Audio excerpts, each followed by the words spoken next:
말씀 보겠습니다. 오늘 본문 말씀은 사도행전 9장 1절로 9절까지 말씀입니다. 제가 봉독해 드리겠습니다. 사울이 주의 제자들에 대하여 여전히 위협과 살기가 등등하여 대제사장에게 가서 다메섹 여러 회당에 가져갈 공문을 청하니, 이는 만일 그 도를 따르는 사람을 만나면 남녀를 막론하고 결박하여 예루살렘으로 잡아오려 함이라. 사울이 길을 가다가 다메섹에 가까이 이르더니 호련히 하늘로부터 빛이 그를 둘러 비추는지라. 땅에 엎드려져 들음에 소리가 있어 이르되, 사울아 사울아 내가 어찌하여 나를 핍박하느냐 하시거늘, 대답하되 주여 누구시니까? 이르시되 내가 박해하는 예수라. 너는 일어나 시내로 들어가라. 내가 행할 것을 내게 이를 자가 있느니라 하시니, 같이 가던 사람들은 소리만 듣고 아무도 보지 못하여 말을 못하고 서 있더라. 사울이 땅에서 일어나 눈은 떴으나 아무것도 보지 못하고 사람의 손에 끌려 다메섹으로 들어가서 사흘 동안 보지 못하고 먹지도 마시지도 아니하니라. 아멘. 잠깐 기도하겠습니다. 하나님, 오늘 하나님께서 우리에게 주시는 사도행전 9장의 말씀을 함께 나누기를 소망합니다. 이 말씀을 통하여서 하나님께서 우리에게 요구하시는 삶의 모습은 과연 무엇인지를 함께 또 고민하기를 간절히 소망합니다. 그냥 왔다가 그냥 돌아가지 않게 하여 주시고, 말씀을 통하여서 다시 한번 우리의 삶이 하나님이 어떤 삶을 원하시는지를 깨달아 알아가는 귀한 시간이 되도록 주께서 인도하여 주시옵소서. 우리의 마음이 흐트러지지 않게 하여 주시고, 온전히 하나님 말씀 앞에 있다는 이 사실을 기억하며 감사함으로 이 예배에 참여한 우리 모두가 되도록 허락하여 주시옵소서. 예수님의 이름으로 기도합니다. 아멘. 죄송한데 오늘 설교 내용이 좀 깁니다. 좀 잘 따라와 주시고요. 이 한 번으로 제가 모든 한을 다 풀어낸다고 생각해 주시고 함께 말씀 안에 좀 들어갔으면 좋겠습니다. 자, 사도행전 전체적인 이야기를 함께 먼저 좀 설명을 하고, 그리고 같이 오늘 본문으로 들어가겠습니다. 사도행전은 우리가 좀 다르게 볼 필요가 없고 굉장히 간단하게 볼 수 있어요. 어떻게 볼 수 있느냐? 두 덩어리로 되어 있는 내용이다, 그렇게 보시면 됩니다. 그러니까 첫 번째 덩어리는 뭐냐면 바울이 등장하지 않는 부분이고요, 두 번째 덩어리는 바울이 등장하고 있는 부분이라는 거죠. 그래서 1장부터 7장 53절까지 말씀이 바울이 등장하지 않는 내용이고, 7장 54절부터 그리고 28장까지의 내용은 바울이 등장하고 있는 내용이다라는 겁니다. 이렇게 두 덩어리로 되어 있다라고 보게 되면 사도행전은 굉장히 쉬운 이야기, 그렇게 우리가 이해할 수가 있겠죠. 즉 어떤 내용이냐면, 앞에 먼저 설명을 좀 드리면, 앞에 그러니까 바울이 등장하지 않는 이 부분에 대한 내용, 이 전체적인 이야기를 누가 이끌어 가느냐 하면 바울 대신에 사도들과 초대교회 성도들이 이 앞부분의 내용을 이끌어가는 것을 보게 됩니다. 간략하게 좀 정리를 해드리면, 사도들이 먼저 성령 받는 이야기가 나타나고요, 그리고 베드로와 요한이 이적을 베풀고 솔로몬 행각과 유대인의 공회 앞에서 설교하는 장면이 나오고요, 또 초대교회 성도들이 한 마음으로 어떻게 자기 것을 나누며 형제를 도와주고 교회를 섬겨갔는지, 그런 내용이 나타나는 부분이 있고, 또 사도들이 전도를 하고 능력을 베풀고 이런 내용이 나오고요, 그 다음에 우리가 잘 아는 7 집사를 세우는 이야기, 그리고 마지막 이야기가 뭐냐, 그 7 집사 중에 한 사람이었던 스데반이 잡혀서 죽게 되는 그 장면, 여기까지가 앞부분에 대한 이야기라는 거예요. 뒷부분은 바울이 등장하죠. 어떻게 이 내용을 정리할 수 있는 굉장히 간단해요. 바울이 1차, 2차, 3차 전도 여행을 하고, 그리고 난 다음에 바울이 어떻게 붙잡혔는지, 그리고 내용상으로는 안 나오긴 하지만 그러나 어쨌건 바울이 어떻게 죽게 될 것인지에 대한 암시, 이런 내용으로 사도행전 28장에 가면 모든 사도행전의 내용이 다 끝이 나게 된다라는 겁니다. 자, 이렇게 크게 두 덩어리로 나누게 되면, 이 두 부분으로 나누게 되면은 사도행전이 전체적으로 우리가 이해할 때에 바울이라고 하는 이 사람의 중요성을 굉장히 부각시키고 있다라는 것을 알게 되죠. 어쨌건 바울이 없는 부분과 바울이 있는 부분으로 나눠지니까요. 그래서 우리는 사도행전을 볼 때 바울이라고 하는 이 사람에 대해서 좀 집중해서 볼 필요가 있다라는 겁니다. 왜 이 바울이 중요하냐? 독특하게도 이 바울이라는 사람이 이방인의 전도의 문을 열었죠. 그리고 또 오늘 우리에게까지, 지금 무슨 말입니까? 세계로 복음이 전파되는 데 있어서 지대한 영향을 줬던 사람이기 때문에 그렇다라는 겁니다. 사도행전의 이야기는 곧 여기에 관한 이야기를 우리에게 말해주고 있다라는 겁니다. 사실 사도 바울만큼 이 기독교 교회 안에 지대한 영향을 준 사람은 없죠. 이런 글을 본 적이 있습니다. 개신교 신학자들 가운데는 예수보다 바울을 연구하느라 전생애를 바친 이들이 적지 않다. 예수보다 바울을 연구하느라 전생애를 바친 이가 적지 않다. 이 말을요, 신성모독 아닐까 이렇게 생각하시면 좀 곤란합니다. 왜 그러냐면 이 말이 즉 예수님보다 바울을 더 높이고 더 존중하고 섬겨야 되는데 이런 의미가 아니에요. 그 말이 아니고 어쨌건 예수님의 공생애 자체는 3년에 불과했죠. 3년. 딱 3년이었습니다. 그러니까 그분의 하셨던 이야기, 그분의 삶, 그분의 사역이라고 하는 것을 이 3년이라고 하는 시간적 한계로 우리가 모두 다 이해하느냐? 그럴 수 없다라는 거죠. 여기에 누가 도움을 가장 많이 줬느냐? 사도 바울이라는 거예요. 사도 바울. 이 사람이 가장 많은 영향을 줬고요. 그래서 이 사도 바울의 신학을 우리가 바울 신학이라는 이름으로 명명해서 부르기도 한다라는 겁니다. 특별히 바울이 남긴 이 서신들 하나하나 살펴보게 되면요, 내용이 너무너무 참 어려운 것도 많고 그렇죠. 교리적으로 우리가 생각해 봐야 될 많은 내용을 담고 있지 않습니까? 로마서 같은 경우는 사도 바울의 신학 굉장히 정수라고 그렇게 우리가 붙이기도 하죠. 그 밖에 나머지 모든 서신들도 다 바울이 무엇을 이야기하는 겁니까? 자기가 어떻게 생각하는지 그거 말하고 싶은 게 아니고요. 바울의 신학이라고 하는 것은 결국 뭡니까? 예수 그리스도를 설명하고 있는 내용이에요. 그분의 삶과 그분의 사역과 그분의 말씀이 우리에게 어떻게 다가와야 되는지 거기에 관해서 이야기하는 것이 바로 사도 바울의 신학이다라는 겁니다. 그래서 바울 신학을 연구하면 연구할수록, 즉 바울에 대해서 우리가 더 깊이 있게 파고 들어가면 들어갈수록 누가 드러납니까? 예수 그리스도. 예수 그리스도. 그분이 드러나게 되어 있다라는 겁니다. 자, 어쨌건 오늘 우리가 함께 보는 사도행전의 주인공 누굽니까? 사도 바울. 요 정도로 이제 전체적인 내용을 좀 보고요. 이제 사도행전 1장이 시작되는 부분을 좀 보고 오늘 본문 9장으로 좀 들어가도록 하겠습니다. 사도행전 1장 1절부터 2절 말씀을 보면 이렇게 기록하고 있죠. 데오빌로요, 내가 먼저 쓴 글에는 무릇 예수께서 행하시며 가르치시기를 시작하신부터 그가 택하신 사도들에게 성령으로 명하시고 승천하신 날까지의 일을 기록하였노라. 이 1장에 있는 이 이야기에 먼저 쓴 글이라고 되어 있죠. 이 먼저 쓴 글이 뭡니까? 그러니까 사도행전을 쓰고 있는 누가가 요전에 뭐 하나를 썼다는 거예요. 그게 뭐죠? 누가복음. 요건 아시죠? 아시니까 넘어가고요. 그럼 여기에 보면은 제일 처음 1절에 보면은 사람을 호칭해서 부르죠. 그게 누굽니까? 데오빌로요. 이렇게 부르고 있지요. 데오빌로는 누구일까요? 데오빌로.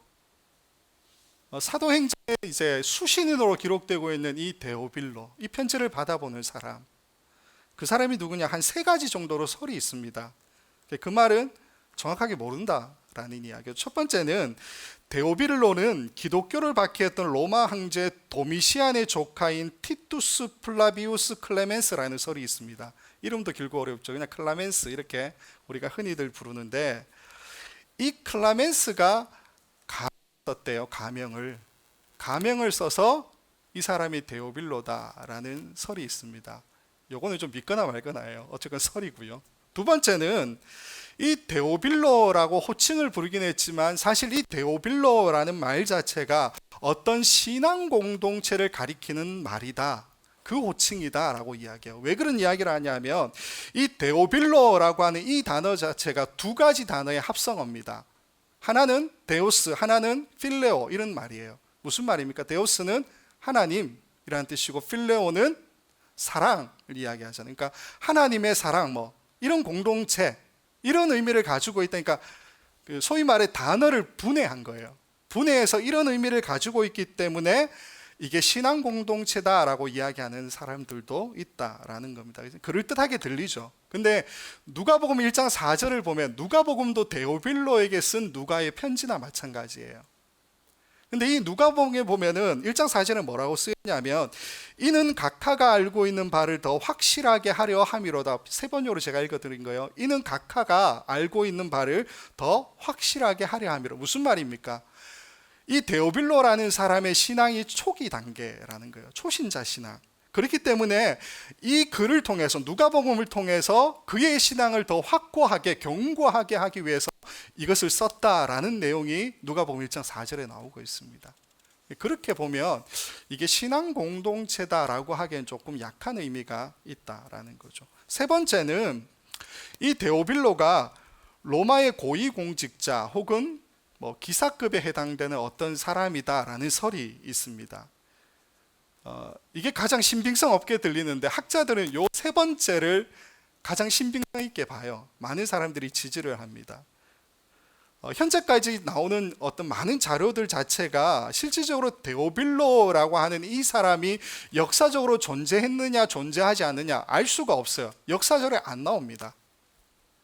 근데 그게 오히려 학자들이 볼 때는 그럴듯하다라는 거예요. 무슨 말이냐면 이 역사의 바깥에 있는 어떤 사람, 우리 모두가 다 역사책에 이름이 기록되진 않잖아요. 그런 것처럼 이 데오빌로라고 하는 이 사람도 역사 바깥에 있는 한 사람일 뿐이지만 어쨌건 그 사람에게 이 편지를 줬을 것이다 라고 추측한다라는 겁니다. 자, 세 번째 이 로마의 고위공직자 혹은 기사급에 해당되는 사람이다라고 추측하는 이 데오빌로라는 이 이야기를 우리가 만일 채택하게 되면 한 가지 이로운 게 있어요. 그 이로운 게 뭐냐 하면 이 당시 사회가 로마의 지배 아래에 있는 사회 아닙니까? 무슨 말이냐 하면 고위공직자 기사급에 해당되는 어떤 사람이라고 이야기하면 이 사람은 유대인일까요? 이방인일까요? 이방인이죠. 로마의 고위공직자까지 올라가고 나름 그 사회 안에서 기득권층에 해당됐던 사람이다 그러면 당연히 유대인은 아닐 거다 추측이 가죠. 누가복음은 아까 말씀을 드렸지만 이방인을 위해 쓴 복음서, 우리가 그렇게 알잖아요. 누가복음의 수신인도 데오빌로, 사도행전의 수신인도 데오빌로. 우리가 알게 되는 사실이 하나 있죠. 그게 뭡니까? 이방인을 위해서 복음서인 누가복음을 누가가 쓴 것처럼 이 수신인이 데오빌로잖아요. 사도행전도 데오빌로에게 썼어요. 이방인인 데오빌로에게. 그럼 사도행전은 어떤 목적을 가지고 있습니까? 이방인을 위해서 쓰여졌다라는 거예요. 물론 우리가 이 사도행전 전체의 이야기가 교회의 역사를 우리에게 말해준다라고 알고 있습니다. 그러나 동시에 사도 바울이라는 한 사람을 가장 중심에 두각시켜서 이 사람이 한 일 중에 가장 중요한 일이 뭡니까? 이방인 전도잖아요. 그러니까 이 사람을 중심에 두고서 어떻게 이 교회의 역사가 이방인에게 복음을 전파하는 역사로 연결되어서 나타나는지 그 이야기를 보여주는 것이 바로 사도행전이라는 겁니다. 더 쉽게 말씀을 드리면 이방인의 복음의 역사, 이렇게 설명할 수 있어요. 사도행전이 이방인의 복음의 역사, 우리에게 적용하면요 우리의 역사예요. 우리의 역사, 우리의 복음의 역사. 그래서 사도행전 1장에 보면 데오빌로여라고 시작하는 이 말에 그 다음 어떤 이야기가 나오냐면 예수님이 부활하시고 난 다음에 40일 동안 제자들과 여러 사람을 함께 만나는 이야기들이 나타나고 있습니다. 왜 이야기가 등장하느냐 하면 자연스럽게 이 전체적인 사도행전이 이방인 전도라는 것으로 이어지게 될 건데 이게 누구의 명령입니까? 예수 그리스도의 명령이다라는 것을 연결시키고 있는 거죠. 쉽게 말해서 이방인 전도가 곧 예수 그리스도께서 우리에게 주신 사명이다라는 것을 이 사도행전은 밝혀주고 있다라는 겁니다. 그리고 이 사명이 전체적으로 누구를 중심으로 이루어지느냐? 바울이라고 하는 사람을 통해서 이루어지고 있다. 그 이야기가 사도행전 전체의 이야기라는 것입니다. 우리가 이걸 기억하고요. 그리고 사도행전 1장 4절로 좀 넘어가 보겠습니다. 1장 4절에 이렇게 기록하죠. 사도와 함께 모이사 그에게 분부하여 이르시되 예루살렘을 떠나지 말고 내게서 들은 바 아버지께서 약속하신 것을 기다리라.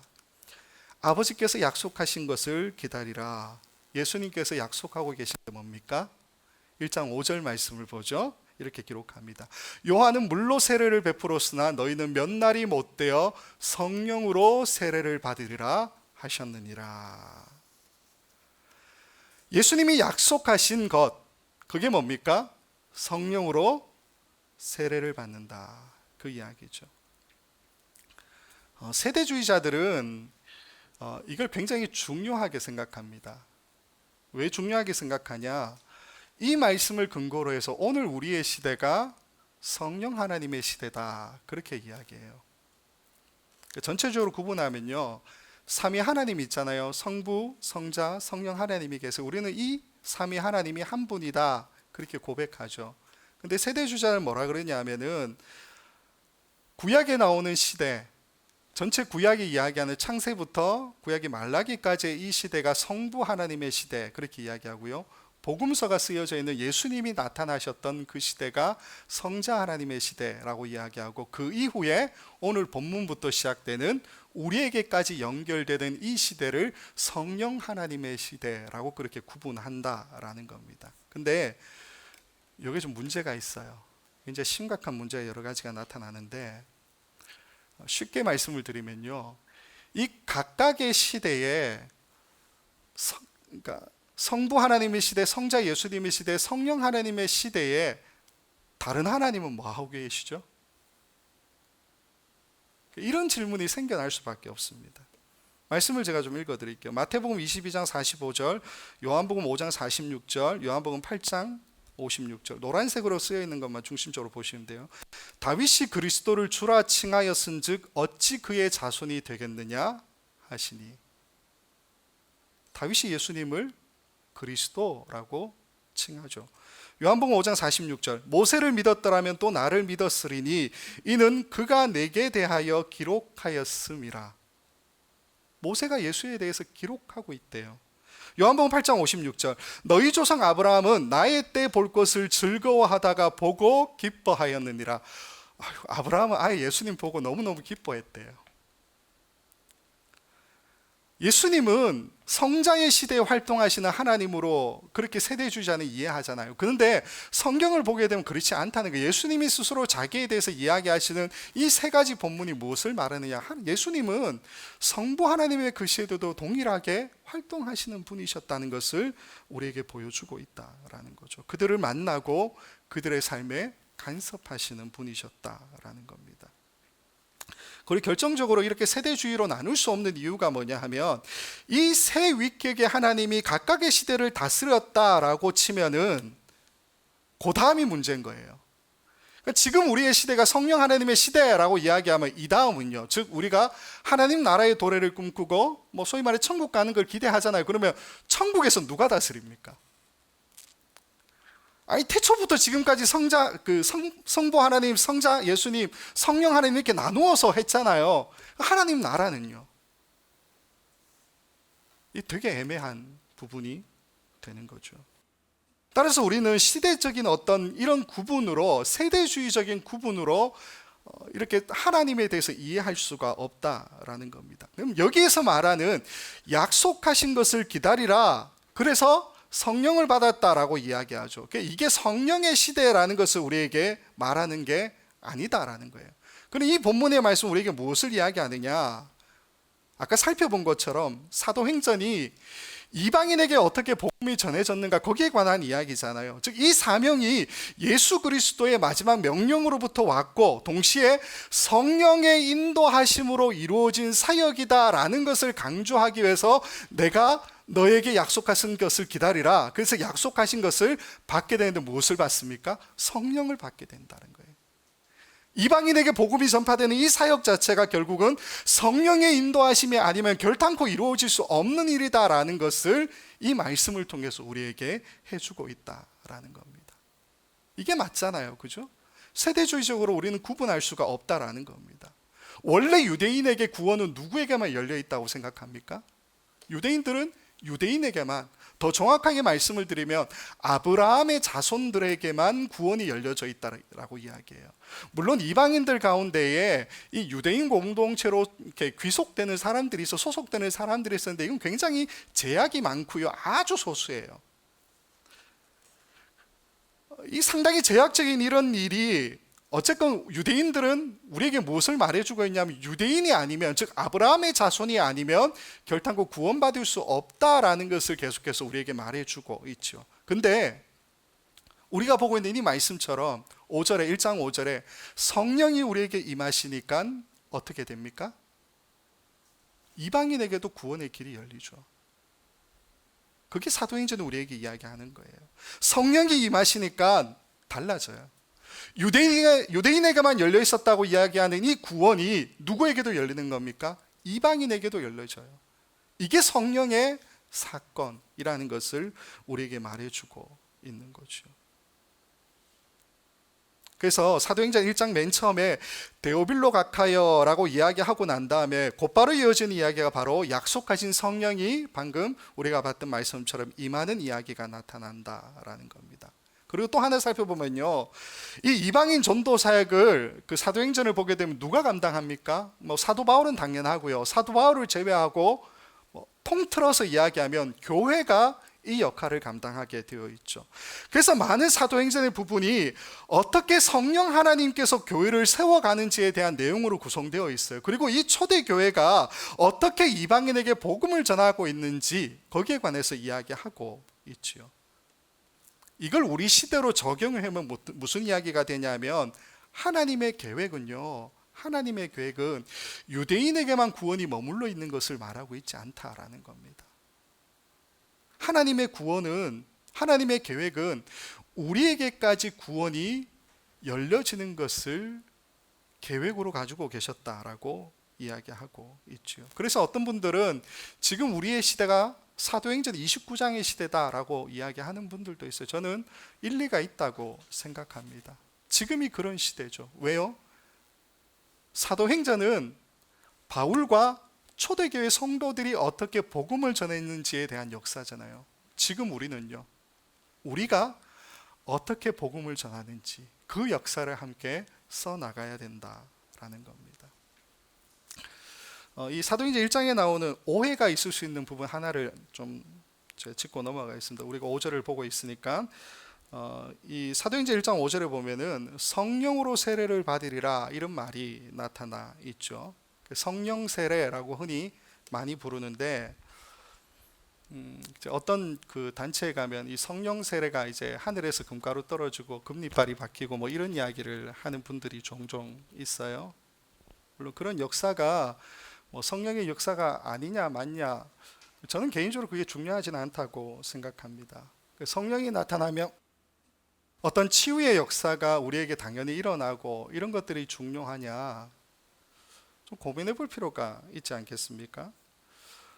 이 사도행전 1장 5절에 성령으로 세례를 받으리라 라고 하는 이 말과 동일한 말이 어디 있냐면 사도행전 2장 4절에 가면 똑같이 나와요. 2장 4절에 보면 이렇게 기록합니다. 그들이 다 성령의 충만함을 받고 성령이 말하게 하심을 따라 다른 언어들로 말하기 시작하니라, 이렇게 이야기해요. 무슨 말입니까? 아까 봤던 말씀에서는 성령의 세례를 받으리라 라고 이야기하는데 1장 5절에서는 성령의 충만함을 받으리라, 그렇게 이야기하고 있죠. 이 성령 세례라고 하는 이 말이 실질적으로 사도행전 안에서는 성령 세례나 성령 충만이나 같은 말로 쓰이고 있습니다. 여기에 대해서 우리가 좀 오해가 없어야 하는데요, 이 성령 충만이라고 하는 말을, 그러니까 성령 세례라고 하는 이 말을 그 성경에서 검색해 보면요, 요 본문 하나밖에 없어요. 1장 5절. 성령 충만이라고 하는 것을 단어를 검색하면요, 신기하게도 복음서에 딱 신약 성경에 딱 4번 등장하고 있는 것을 5번 등장하는 것을 보게 됩니다. 이 성령 충만이라는 말이 어떻게 쓰였느냐? 누가복음에 보게 되면은 성령 충만이라고 하는 말이 4번 정도 나타나는데요. 이 4번 나타나는 이 누가복음을 보게 되면 3번은 한 가정 안에 이 성령 충만이라는 말이 나타나고요. 한 번은 또 다른 분에게 성령 충만이 나타나는 것으로 그렇게 기록하고 있습니다. 제가 아까 틀렸는데 그 총 14번 정도 성령 충만이라는 단어를 검색하면 나옵니다. 그 중에 이제 그 누가복음에 3번 그리고 또 한 번 이렇게 총 누가복음 안에 4번이 나타난다라는 거죠. 누가복음 1장에 보게 되면요. 한 가정 안에 3번이 성령 충만이라는 말이 나타난다라고 말씀을 했는데 이 3번이 어떤 가정이냐면 엘리사벳, 사가랴, 그의 아들 누굽니까? 세례 요한. 여기에 나타나요. 지금 말씀이 보이는데 이렇게 기록해요. 누가복음 1장 15절에 보면 이는 그가 주 앞에 큰 자가 되며 포도주나 독한 술을 마시지 아니하며 모태로부터 성령의 충만함을 받아. 이가 누굽니까? 세례 요한을 이야기하는 거예요. 누가복음 1장 41절 엘리사벳이 마리아가 무난함을 들이매 아이가 복중에서 뛰노는지라 엘리사벳이 성령의 충만함을 받아 이렇게 기록하죠. 누가복음 1장 67절 그 부친 사가랴가 성령의 충만함을 받아 예언하여 이르되. 그러니까 엘리사벳, 사가랴 그리고 세례 요한이 성령 충만을 받았다라고 이야기하죠. 나머지 한 번은 누구에게 쓰느냐? 예수님에게 쓰여요. 누가복음 4장 1절 말씀을 보면 이렇게 기록합니다. 예수께서 성령의 충만함을 입어 요단강에서 돌아오사 광야에서 40일 동안 성령에게 이끌리시며. 실질적으로 독특하게도 누가가 이 부분을 참 많이 이야기하고 있어요. 누가가. 근데 이 누가가 이야기하고 있는 이 성령 충만이라고 하는 이 이야기들을 다 살펴보게 되면은 이 성령 충만이 우리에게 가르쳐 주는 게 뭐냐? 확실히 성령 충만은 그 다음에 구원의 계획이 나타나고요. 그 다음에 복음이라는 것이 나타나요. 성령 충만이 금가루 떨어지고 금리빨이 생기고 치유의 역사가 일어나고 이런 것들이 아니다라는 거예요. 그게 아니고 구원의 계획이 펼쳐지고요. 복음이 선포되는 것, 이런 일들로 나타난다라는 겁니다. 세례 요한의 가정이 실질적으로 예수 그리스도를 예비하는 가정이잖아요.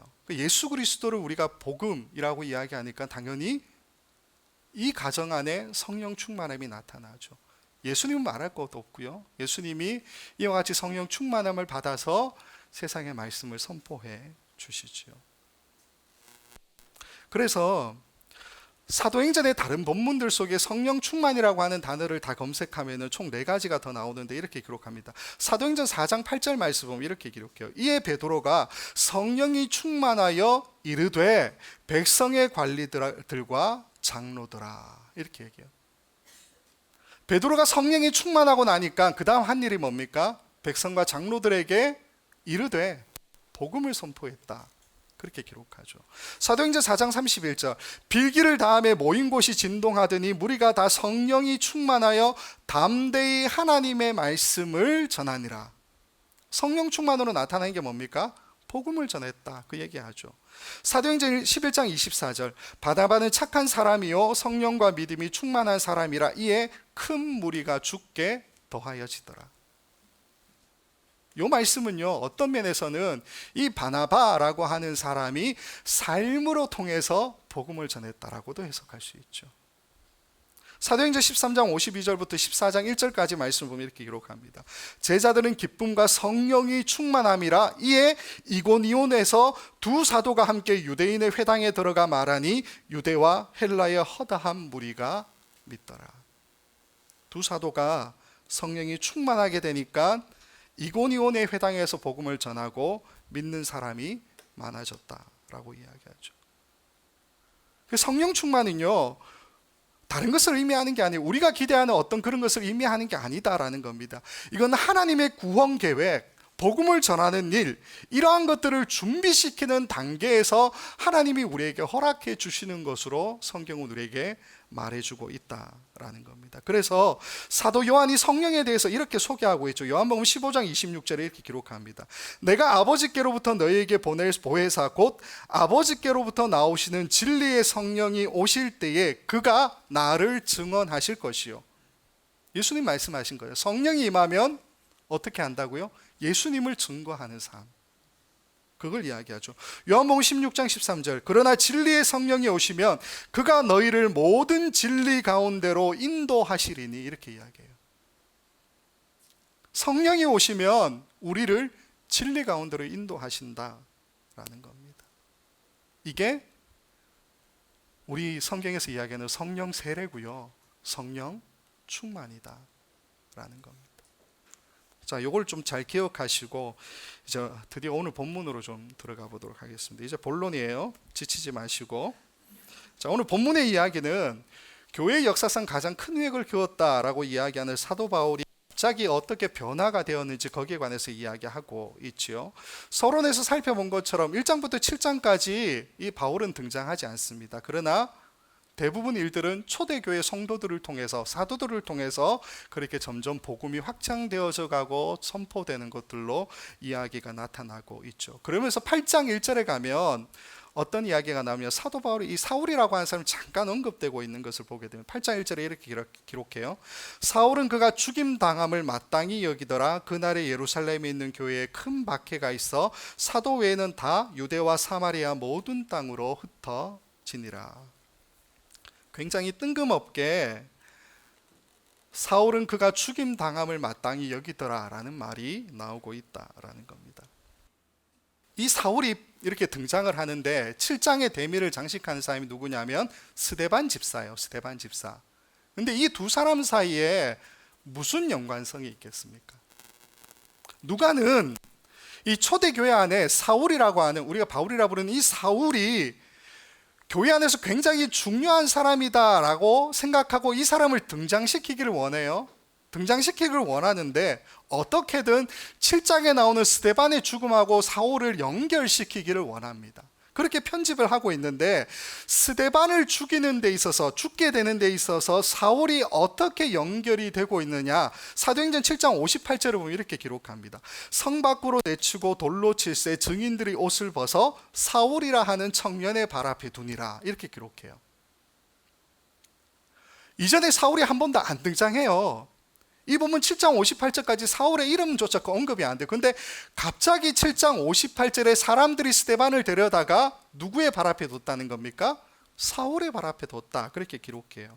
그리고 이후에 우리가 방금 읽었던 8장 1절 말씀을 봐도 어쨌건 스데반은 죽었어요. 사울은 그가 죽었다는 것에 대해서 당연하게 읽었다라고만 기록하고 있죠. 근데 이 스데반이 순교하는 데 있어서 사울이라고 하는 사람이 어떤 결정적인 역할을 했느냐, 그런 얘기는 안 나와요. 전혀 안 보입니다. 단지 7장 58절에 유대인들이 스데반을 사울의 발 앞에 뒀다라고 이야기하고, 그리고 스데반이 마지막 설교하고, 그리고 돌에 맞아 죽어요. 근데 돌에 맞을 때도 사울이 던졌느냐, 그런 기록은 없고요. 거기에 모인 사람들이 갑자기 격분하고서는 막 돌을 던져서 스데반 집사를 죽이게 되었다라는 겁니다. 그리고는 8장으로 넘어가서 8장 1절 우리가 방금 봤던 것처럼 당연히 여겼다. 그게 사울의 마음이었다. 그렇게 쓰고 있죠. 물론 우리가 알다시피 정황상 사울이 교회를 박해하는 데 있어서 굉장히 앞장섰던 사람이다라는 것을 우리가 알고 있죠. 그래서 스데반이 죽는 데 있어서 뭔가 일조를 했을 것이다 라고 짐작은 할 수 있습니다. 그러나 성경은 이 스데반의 죽음에 사울이 어떤 직접적인 영향을 줬는지에 대해서는 전혀 기록하고 있지 않다라는 거예요. 그러면서 누가는 갑자기 사울을 등장시켜서 이 두 사람을 연결시킵니다. 연결시키면서 사울이라고 하는 사람을 우리에게 등장시키고 있다라는, 이게 의도적이다. 우리는 그렇게 볼 수가 있다라는 거죠. 어쨌건 사울이 교회를 핍박하는 중심물이었는데 나중에 살펴보겠지만은 어쨌건 복음을 전하는 데서 누가 가장 중심이 됐습니까? 사울이요. 이 바울이 중심이 되었잖아요. 그러니까 전체적인 이야기 자체가 결국에는 무엇을 말해주고 있느냐, 이 사울이라고 하는 사람이 회심하는 이 사건이 복음이 전파되는 그 일에 있어서 굉장히 중요한 역할을 감당했다, 중요한 일이었다라는 것을 우리에게 말해주고 있다라는 겁니다. 여기에 관한 이야기를 좀 할 건데요, 사울의 회심 사건이 이제 오늘 본문이기 때문에 한 가지 얘기를 좀 나누면서 이 사건에 대한 이야기를 좀 풀어갔으면 좋겠습니다. 프랑스에 있는 한 학자에 대한 이야기인데 이름이 르네 지라르라는 사람입니다. 이름도 좀 그렇죠. 르네 지라르. 지라르라고 부를게요. 이 지라르라는 사람이 학위가 많아요. 프랑스에서는 역사학자이기도 하고 문학 비평가이기도 하고 사회과학자이기도 하고 신학자이기도 합니다.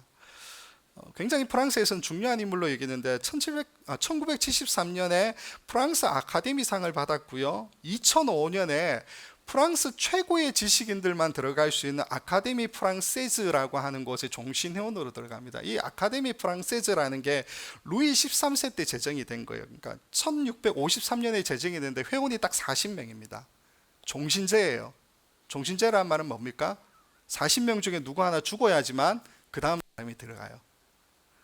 이 40명에 들어가고 싶어도 아무도 안 죽으면 못 들어가요. 근데 어쨌건 이 르네 지라르라고 하는 이 사람은 이 종신제 회원으로 그렇게 활동했던 사람이다라는 겁니다. 자, 이 르네 지라르라는 사람이 게시한 이론이 뭐냐면 욕망의 삼각형 이론이라는 것을 이야기해요. 욕망의 삼각형 이론. 우리 모두는 욕망을 다 가지고 있죠. 다 욕망을 가지고 있잖아요. 그러니까 이 사람 하는 말이 뭐냐면 한 개인의 욕망이 실질적으로 고유한 욕망이냐 그렇지는 않다라는 것을 이야기합니다. 무슨 말이냐? 욕망이라는 것 자체가 형이상학적이잖아요. 형태도 없고 뭐 맛도 없고 그런 거 아닙니까? 측정이 불가능하죠. 그러니까 욕망이라고 하는 것은 사실 실질적으로 우리가 느끼는 것이지 어떻게 측정할 수 있는 것은 아니다라는 거죠. 지라르는 뭐 이야기하느냐? 한 개인의 욕망이 실질적으로 고유하냐? 아니요, 그렇지 않다는 거예요. 우리가 욕망하는 것을 자세히 들여다보면 어떻게 되느냐? 내가 욕망하는 것이 순수하지 않고요, 다른 사람을 모방함으로 통해서 내가 욕망을 가진다라고 이야기해요. 다른 사람을 모방하기 때문에. 이게 그래서 삼각형이에요. 내가 있고 어떤 대상을 욕망할 때 이 대상이 순수하냐? 아니요, 욕망이 순수하지 않아요. 다른 사람을 비교하면서 이것을 욕망하게 되어 있다라는 것을 이야기해요. 그럼 이 다른 사람이라고 하는 이 사람을 우리가 어떻게 설명하느냐? 매개자라고 설명해요. 쉽게 설명을 드릴게요. 테슬라 자동차가 우리 교회는 아무도 없습니다. 그래서 이걸 설명을 좀 드릴게요. 테슬라 자동차가 우리에게는 아무도 없어요. 근데 제가 길을 가다가 제 차가 굉장히 작아요. 밟아도 잘 안 나가는 그런 차인데 테슬라 자동차가 쑥 지나갑니다. 마음속으로 생각을 해요. 아, 나도 저렇게 멋진 차 한번 타봤으면. 시간이 지나고 난 다음에 내가 테슬라 자동차를 욕망하고 가지고 싶어 한다는 그 마음이 사실 지나갔던 그 차를 보고서 어떤 사람이 가지고 있다는 것을 보고서 내가 욕망하는 걸로 기억하느냐? 아니요, 우리는 그렇지 않다는 거예요. 그냥 가지고 싶다고 생각하죠. 그러나 사실 우리의 내면을 살펴보게 되면 대상하는 사람이 있다는 거예요. 매개자가. 그 사람 때문에 우리가 욕망하게 되어 있다라는 겁니다. 우리가 살고 있는 이 자본주의 사회는 욕망을 위해서 돈을 지불하고 있는 사회죠. 이게 굉장히 편리합니다. 그러나 실상 우리가 지불하는 재원과 노력이라고 하는 이 모든 것들이 우리가 욕망하는 대상을 얻기는 얻지만 그 욕망이 실질적으로는 형이상학적인 거잖아요. 형태도 없고 모양도 없는 거예요. 결국 어떻게 됩니까? 만족합니까? 그렇지 못하다라는 거죠.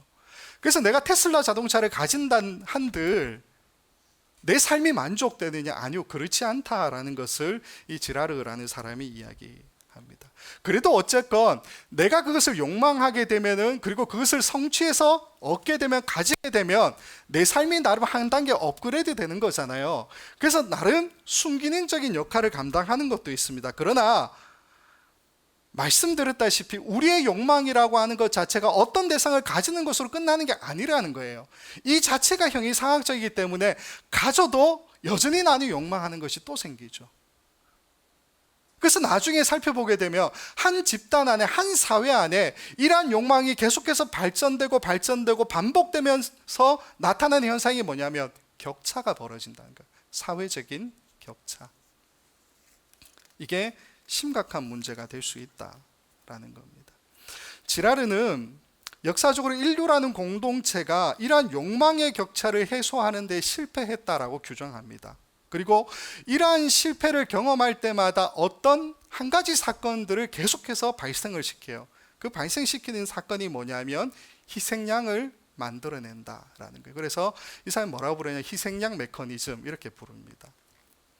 희생양 메커니즘은 말 그대로 공동체가 어떤 존재를 희생시킴으로 통해서 공동체가 가지고 있는 그 위기, 갈등, 격차 이런 것들을 해소하고자 하는 하나의 과정이라는 겁니다. 실질적으로 보게 되면 이 격차와 갈등을 해소하지 못한 거잖아요. 못했으니까 희생양을 하나 삼게 된다라는 거죠. 근데 이 과정에서 그냥 한 사람이 희생양 삼는 것으로 끝나는 게 아니에요. 우리가 흔히 한국에서 학교 이제 중고등학교 아이들이 그 이지매라는 것을 많이 하죠. 누구 따돌림 이런 걸 많이 하죠.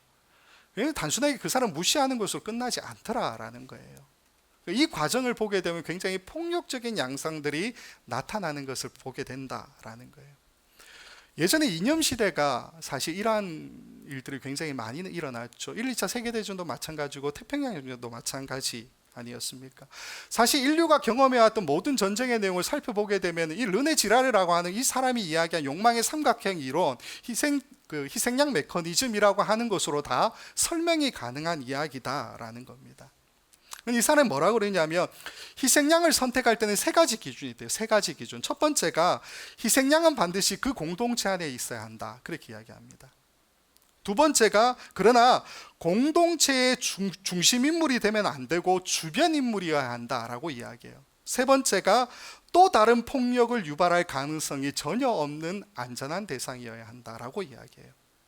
무슨 말이냐면 가능한 한 공동체 안에 있지만 중심이 아닌 주변에 속해 있는 사람이고 이 사람이 우리가 희생양으로 삼았을 때 우리를 공격할 수 없는 힘없는 사람, 그 사람이 되어야 한다라는 이야기라는 겁니다. 그래서 역사적으로 보면은 이 희생양에 해당되어서 죽은 사람들이 대부분 우리가 알다시피 유대인들이고요, 장애인들이고 이런 사람들이에요. 동물들도 많이 학대당하고 학살당했다라는 겁니다. 자, 이렇게 해서 어쨌건 한 사회가 갈등과 격차를 해소하기 위해서 희생양을 삼았는데 이 희생양 메커니즘이 제대로 돌아가게 되면 두 가지 모습이 나타나요. 첫 번째가 뭐냐면 희생양을 죽음으로 몰아간 이 공동체 집단이 그들 가운데 만연했던 어떤 폭력적인 양상 자체가 언제 사라졌는지도 모른다는 거예요.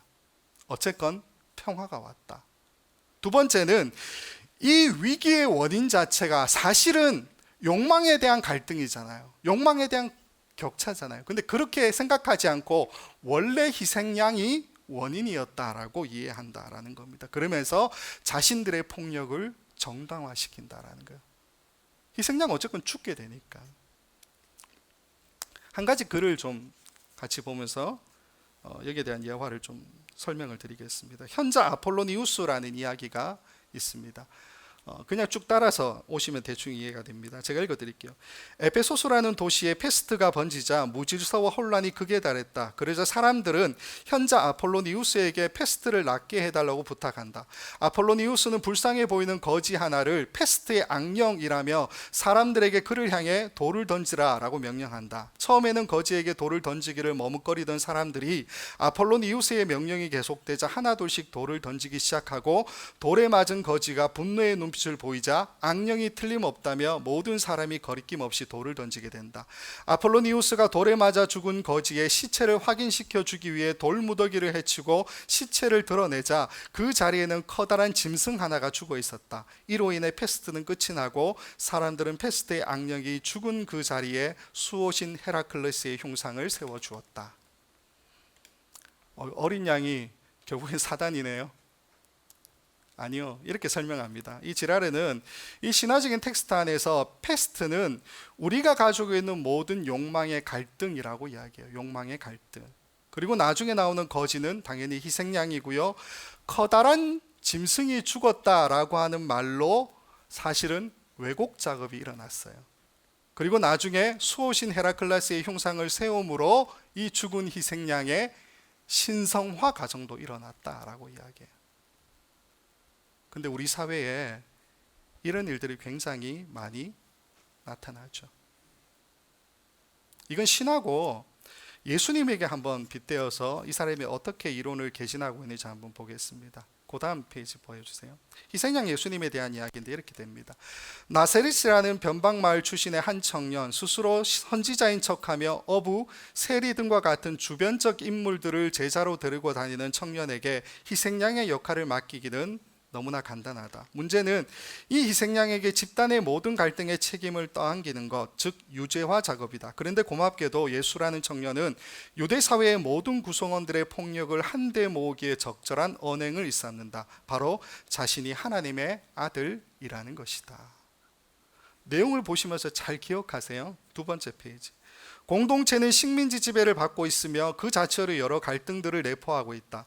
이런 상황에서 많은 사람들이 이 청년에게 민족의 해방자가 되어줄 것을 기대했지만 정작 청년은 정치적 해방 따위는 관심조차 두지 않는다. 완벽한 기회가 찾아온 것이다. 사람들이 청년에게 가졌던 기대감은 실망감으로 변하기 시작한다. 여기에 결정적인 한 가지 죄명을 덧붙인다면 간단하게 만장일치적 폭력을 이끌어낼 수 있다. 그런데 이 청년이 스스로 하나님의 아들이라고 한다. 마지막 페이지. 군중은 물론이거니와 특히 희생물이 된 존재가 스스로 사탄이 원하는 방식대로 움직여주는 것 같아 보인다. 하지만 사탄은 이것이 자신의 마지막 작업이 될 것이라는 사실을, 예수라는 청년의 십자가 처형이 자신의 왕국의 마침표를 찍는 사건이라는 사실을 아직 모르고 있다. 그리스도의 십자가는 사탄의 계산을 철저히 좌절시키게 될 것이다. 이 사람이 어떻게 이야기하냐면요, 신화적인 어떤 내용을 아까 봤고 예수님에 대한 내용을 봤잖아요. 이 둘에는 분명한 차이가 있다라는 것을 우리에게 말해주고 있습니다. 성서에 나타나고 있는 예수라는 이 희생양은 집단적인 폭력의 양성을 그대로 드러내고요, 그러나 희생양을 변형시키거나 왜곡시키는 현상이 나타나지 않아요. 그렇죠? 제자들을 제외하고 누가 예수님을 그렇게 추앙했습니까?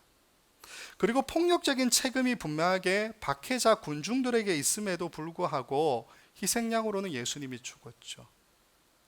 근데 우리가 고백할 때에 예수님 십자가에 달려 돌아가신 것에 대해 사도신경이 뭐라고 고백합니까? 본디오 빌라도에 의해서. 분명하게 누가 이 폭력적 양상의 원인이 되었는지를 이야기하고 있죠. 그래서 다르다라는 겁니다. 예수님은 박해자들의 어떤 신성화 작업을 거치지 않았죠. 예수님은 스스로 부활하셨고요, 신성화 작업이 아니라 스스로 하나님이 되신다라는 것을 증명하신 분이라는 겁니다. 이게 다른 차이가 있죠.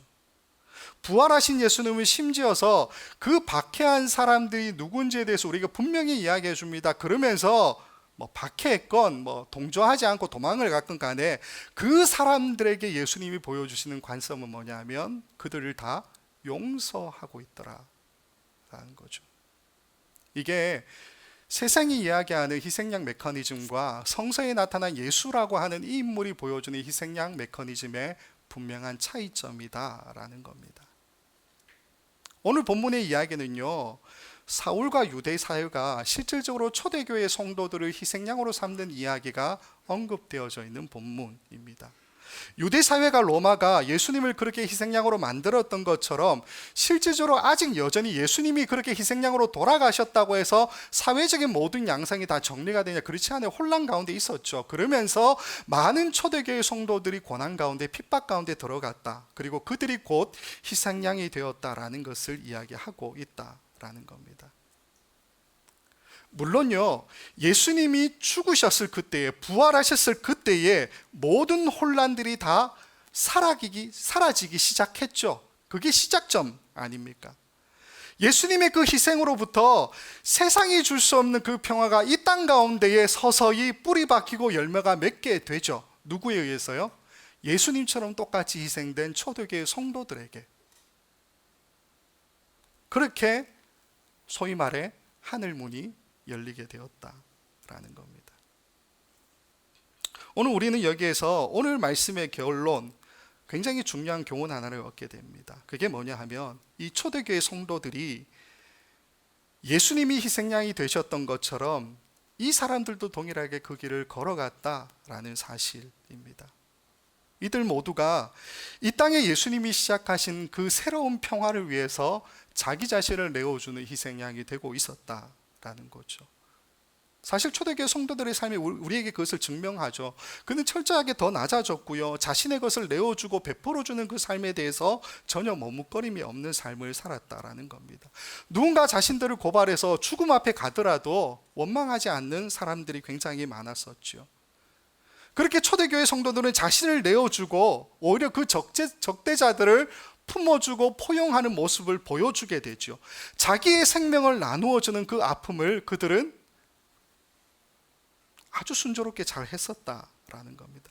그렇게 해서 받아들여진 사람이 누굽니까? 오늘 본문에 등장하는 사울이라는 사람이라는 거예요. 사울. 오늘 본문의 이야기가 그것을 이야기해주고 있죠. 사울처럼 교회를 비난하고 교회를 힘들게 했던 사람이 또 누가 있습니까? 교회의 시각으로 보면 이 사람은 원수예요.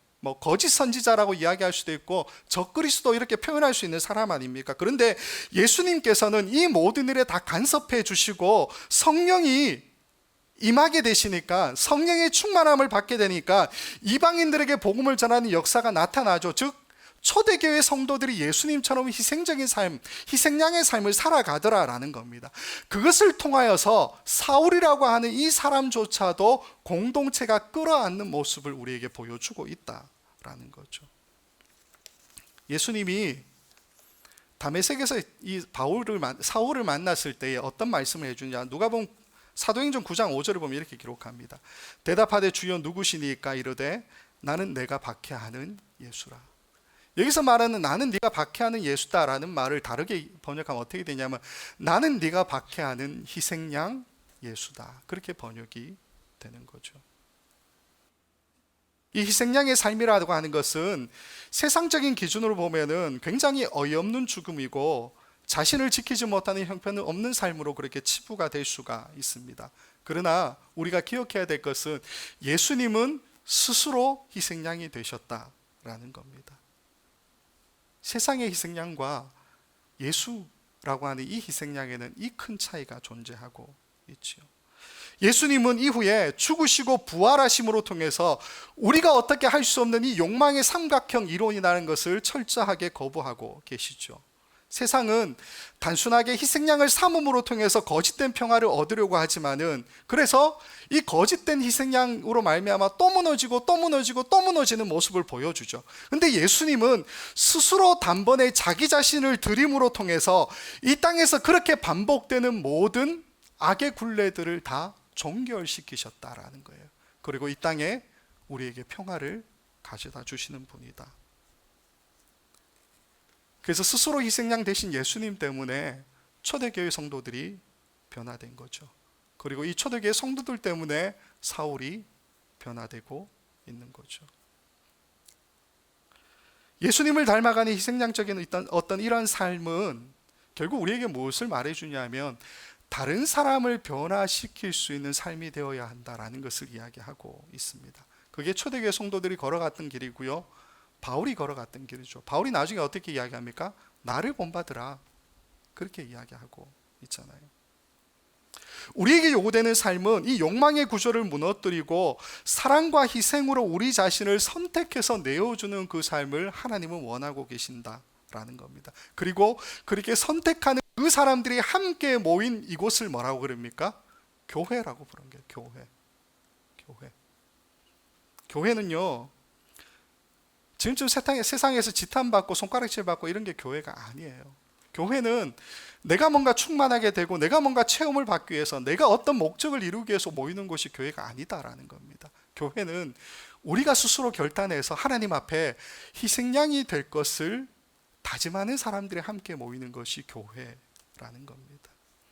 어느 방송사에서 지난주에 목사님들 예수 잘 믿으세요 라는 논평을 냈었죠. 이게 예전에 한경진 목사님에게 그 목사 초년생들이 찾아갔을 때 한경진 목사님이 그들에게 해준 말이에요. 목사님, 저에게 해줄 말이 없습니까? 라고 이야기했더니 한경진 목사님이 한참을 고민하다가 여러분, 목사님들 예수 잘 믿으세요, 그 한마디 하셨다. 세상이 목사에게 예수 잘 믿으라고 이야기해요. 그 이야기를 들을 때 굉장히 뜨끔했었습니다. 목사니까. 여러분은 상관이 없는 이야기죠? 아니요, 그렇지 않지 않습니까? 세상이 성도들을 향해서 예수 잘 믿어라, 그 이야기를 하고 있지요. 왜 그 이야기를 합니까? 우리가 예수님처럼 살지 않으니까요.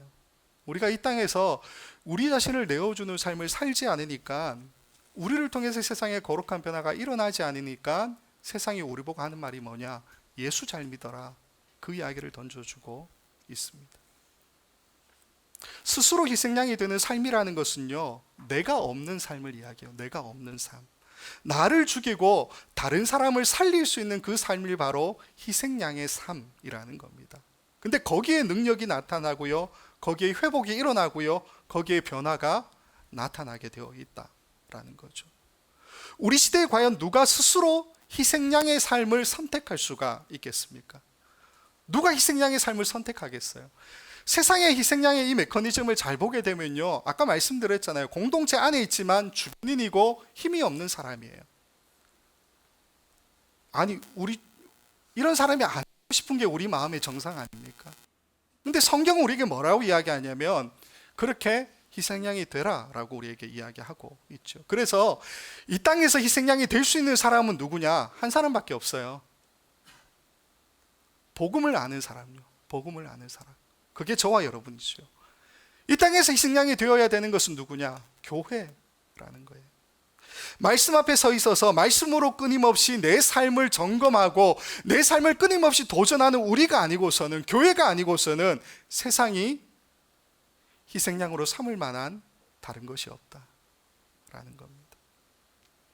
사울이 예수님을 따라서, 초대교회 성도들을 따라서 희생양의 삶을 선택하니까 복음이 전해졌어요. 그리고 사도행전 전체 후반부의 이야기가 이 사도 바울로 인해서, 초대교회 성도들로 인해서 어떻게 복음이 확장되느냐, 이것을 보여주고 있죠. 이게 곧 이방인에게 구원의 길이 열린 것, 우리에게 이야기해 주는 것 아니겠습니까? 앞서 설명한 것으로 말씀을 드리면 어떻게 되느냐, 이게 바로 성령의 역사라는 겁니다. 성령 충만함이라는 거예요. 성령 충만해서 금이빨이 바뀌고 뭐 금가루가 떨어지고 뭐 아픈 것이 낫게 되고, 우리에게 그것을 하나님 요구하시지 않아요. 성령 충만을 아까 뭐라 그랬습니까? 복음이 전파된다라고 말씀을 드렸잖아요. 우리에게 말씀하는 성령 충만은 뭡니까? 희생양이 되는 삶, 그것을 말해주고 있어요. 그 삶으로, 내 삶으로 복음을 전하는 것, 그게 사도행전이 우리에게 말해주고 있는 교회의 삶, 그리스도인의 삶의 모습이다 라는 겁니다. 안 쉬워요. 알죠? 이렇게 말씀을 선포해야 되는 저도요, 잘 안 돼요. 말씀을 선포하는 저도 가슴이 아파요. 안 되는 걸 너무너무 잘 알고 있기 때문입니다. 그러나 이게 즐겁지 않고 힘든 길이라고 해서 안 가야 됩니까? 그건 아니죠. 우리가 완성되었기 때문에 예수님 우리를 받아들이신 게 아니잖아요. 우리가 완성되지 않은 자들이기 때문에 예수님은 여전히 지금도 우리에게 힘을 주시고요, 우리의 삶에 간섭하시는 것 아니겠습니까? 저와 여러분이 하나님으로부터 요구받는 희생양의 삶을 함께 살았으면 좋겠습니다.